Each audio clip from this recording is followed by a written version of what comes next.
আসসালামু আলাইকুম। আজকের সর্বশেষ সংবাদ জানাবো আমি নুসরাত। প্রথমেই জানিয়ে দেব সংবাদ শিরোনাম। 9 দিন পর ইনশাআল্লাহ বাংলাদেশের প্রধানমন্ত্রী ডাক্তার শফিকুর রহমান, বললেন আমির হামজা। নবম পে স্কেল, এমপি ও শিক্ষকদের বেতন বাড়ার ইঙ্গিত। আমি বেঁচে থাকতে জামায়াতকে ক্ষমতায় আসতে দেব না, বললেন আব্দুল আওয়াল মিন্টু। জানুয়ারিতে রপ্তানি আয় বেড়েছে 11.22%। সর্বশেষ জানাবো, অ্যাপস্টেইন ফাইলসে মোদি আম্বানি ভারতের রাজনৈতিক মহলে তোলপাড়। শিরোনাম শুনলেন, এবারে বিস্তারিত। 9 দিন পর ইনশাআল্লাহ বাংলাদেশের প্রধানমন্ত্রী ডাক্তার শফিকুর রহমান, বললেন আমির হামজা। আগামী 9 দিন পর বাংলাদেশের প্রধানমন্ত্রী জামায়াতে ইসলামীর আমির ডাক্তার শফিকুর রহমান হবেন বলে আশাবাদ ব্যক্ত করেছেন কুষ্টিয়া 3 আসনে জামায়াতে ইসলামী মনোনীত প্রার্থী মুফতি আমির হামজা।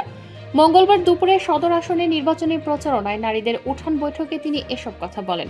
মুফতি আমির হামজা বলেন, আমাদের আমিরা জামায়াতের ওপর মিথ্যা অপবাদ দিয়ে অ্যাকাউন্ট হ্যাক করে মেয়েদের চরিত্র হননের দুর্ভিসন্ধি চালানো হয়েছে।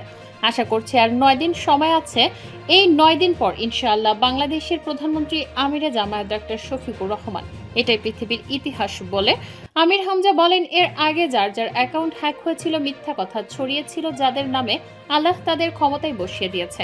যেসব ষড়যন্ত্র বিরোধী দলের লোকরা শুরু করেছে তাদেরকে বলবো, 2009 সালের 15 জানুয়ারি একটা অ্যাকাউন্ট হ্যাক হয়েছিল বারাক ওবামার, 20 জানুয়ারি প্রেসিডেন্ট হয়েছিল। এরপর জো বাইডেনের অ্যাকাউন্টও হ্যাক হয়েছিল নির্বাচনের 7 দিন আগে। 7 দিন পরে আমেরিকার প্রেসিডেন্ট হয়েছিলেন তিনি।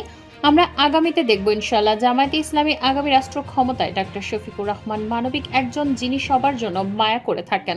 তার কাছে দলমত কোনো বিভেদ নেই, বর্ণধর্ম নেই, তার কাছে সবাই সমান। এরম একটা মানুষ ক্ষমতায় আসলে সবাই শান্তিতে থাকতে পারবেন। তিনি আরো বলেন, মেয়েরা যেন বাড়িতে বসে সম্মানজনক কাজ করতে পারে, তারা যেন নিরাপত্তার সাথে নিরাপদে কিছু টাকা আয় করে সংসারের হাল ধরতে পারে। হস্তশিল্পের কিছু কাজ আছে, এগুলো আমরা শিখে আপনাদের আয়ের ব্যবস্থা করে দেব। এটা আমরা বাস্তবে করিয়ে দেখিয়ে দেব। প্রত্যেকের যদি সম্মানজনক কাজ হয়, প্রতি মাসে অন্তত চলার মতো যদি টাকা পায়, তাহলে কেউ কি আগুনের শয়তান ধরার সুযোগ পাবে? আমরা এই ব্যবস্থা করতে যাচ্ছি। নবম পে স্কেল, এমপি ও শিক্ষকদের বেতন বাড়ার ইঙ্গিত।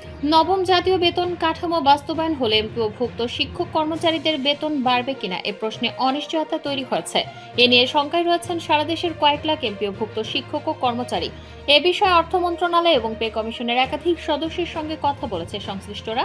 তারা জানিয়েছেন, সরকারের বিদ্যমান বেতন কাঠামোর আওতায় যারা বেতন পান, নতুন পে স্কেল অনুমোদিত হলে তাদের সবার বেতন ও সুযোগ সুবিধা বাড়ার কথা।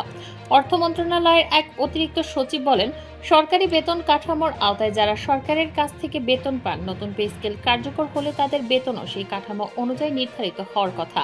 তবে এমপিওভুক্ত শিক্ষক কর্মচারীরা সরাসরি সরকারি কর্মচারী নন।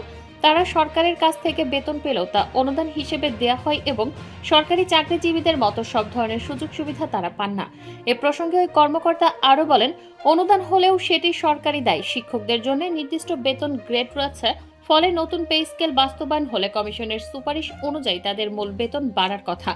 শিক্ষা প্রশাসনের শীর্ষ পর্যায়ের কর্মকর্তাদের সঙ্গে কথা বলে জানা গেছে, নবম পে স্কেল বাস্তবায়ন হলে এমপিওভুক্ত শিক্ষকদের মূল বেতন শতভাগ বাড়বে। মূল বেতন বাড়লে বৈশাখী ভাতা ও উৎসব ভাতার পরিমাণও বৃদ্ধি পাবে। তবে বাড়ি ভাড়ার ক্ষেত্রে তারা পাবেন মূল বেতনের 15%, যেখানে সরকারি চাকরিজীবীদের ক্ষেত্রে বাড়ি ভাড়া 45 থেকে 60% পর্যন্ত হয়ে থাকে। এছাড়া চিকিৎসা ভাতার ক্ষেত্রেও বৈষম্য থেকে যাবে। বর্তমানে এমপিওভুক্ত শিক্ষকরা চিকিৎসা ভাতা হিসেবে মাসে 500 টাকা পান। নতুন পে স্কেল কার্যকর হলে সরকারি চাকরিজীবীদের চিকিৎসা ভাতা 4,000 থেকে 10,000 টাকা পর্যন্ত বাড়ানোর প্রস্তাব রয়েছে। তবে এমপিওভুক্ত শিক্ষকরা এর সুবিধা পাবেন না। আমি বেঁচে থাকতে জামায়াতকে ক্ষমতায় আসতে দেব না, বললেন আব্দুল আওয়াল মিন্টু। বাংলাদেশ জামায়াতে ইসলাম মুনাফিকের দল। এই মুনাফিকদের কোনোদিন কোনো কালে বাংলাদেশের ক্ষমতায় আসতে দেয়া হবে না, অন্তত যতদিন আমি বেঁচে আছি। এদেরকে ক্ষমতায় আসতে দেয়া হবে না, এমনটাই হুঁশিয়ারি দিয়েছেন বিএনপির ভাইস চেয়ারম্যান ও ফেনী 3 আসনের দলীয় প্রার্থী আব্দুল আওয়াল মিন্টু। মঙ্গলবার সন্ধ্যায় ফেনীর সোনাগাজী পৌরসভা চত্বরে নির্বাচনী পথসভায় তিনি এই হুঁশিয়ারি উচ্চারণ করেন। এ সময় জেলা ও উপজেলার নেতা কর্মীরা উপস্থিত ছিলেন। আব্দুল আওয়াল মিন্টু বলেন, জামায়াতে ইসলামী সবসময় মানুষের পিছে খোঁচাখুচি করার জন্য কাজ করে। তারা এই দেশের কোনো উন্নয়ন তো করবেই না, বরং এদেশকে সিরিয়া লেবানন বানিয়ে ফেলবে। জামায়াতে ইসলামী জনগণের উন্নয়ন চায় না উল্লেখ করে বিএনপি ভাইস চেয়ারম্যান বলেন, আপনাদের প্রতি আমার আকুল আবেদন, কোনোদিন কোনো কালে জামায়াতে ইসলামের কেউ যেন একটা মেম্বারও না হতে পারে। তারা জনগণের উন্নয়ন চায় না, তারা চান মারামারি, তারা করে মুনাফিকি, বলে মিথ্যা কথা, তারা সুযোগ সন্ধানী। আমাকে যদি বাদ দিতে পারে যেন নিজেরাই হয়ে যাবে। এটি হলো শয়তানের সুযোগ সন্ধানী চিন্তা। দাগন ভূঁইয়া ও সোনাগাজীতে আল্লাহর রহমতে তাদেরকে আর সুযোগ দেয়া হবে না। জানুয়ারিতে রপ্তানি আয় বেড়েছে 11.22%।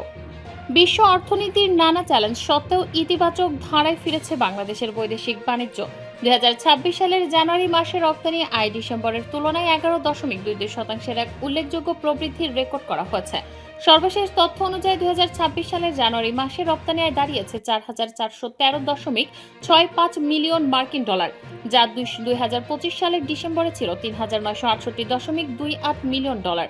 2025-26 অর্থ বছরের জুলাই জানুয়ারি মেয়াদে মোট রপ্তানি হয়েছে 28,410.52 মিলিয়ন ডলার।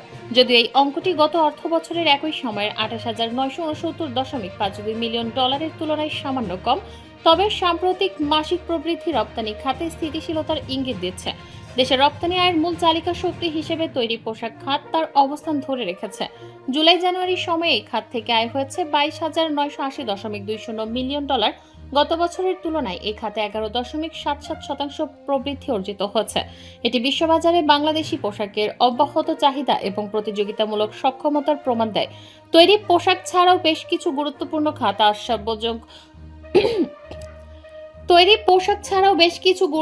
খাত আশাব্যঞ্জক প্রবণতা দেখিয়েছে।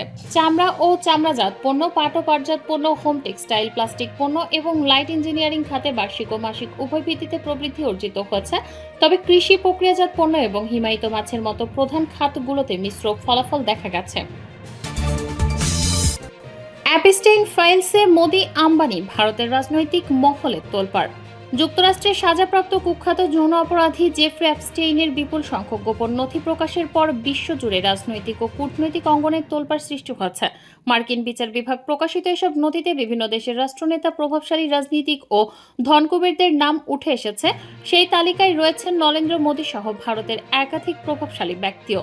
মোদি আম্বানির যোগাযোগ। গত শুক্রবার প্রকাশিত নথিতে দেখা যায়, রিলায়েন্স গ্রুপের চেয়ারম্যান ও ভারতীয় শিল্পপতি অনিল আম্বানির সঙ্গে অ্যাপস্টেইনের একাধিক ইমেইল ও বার্তা বিনিময় হচ্ছে।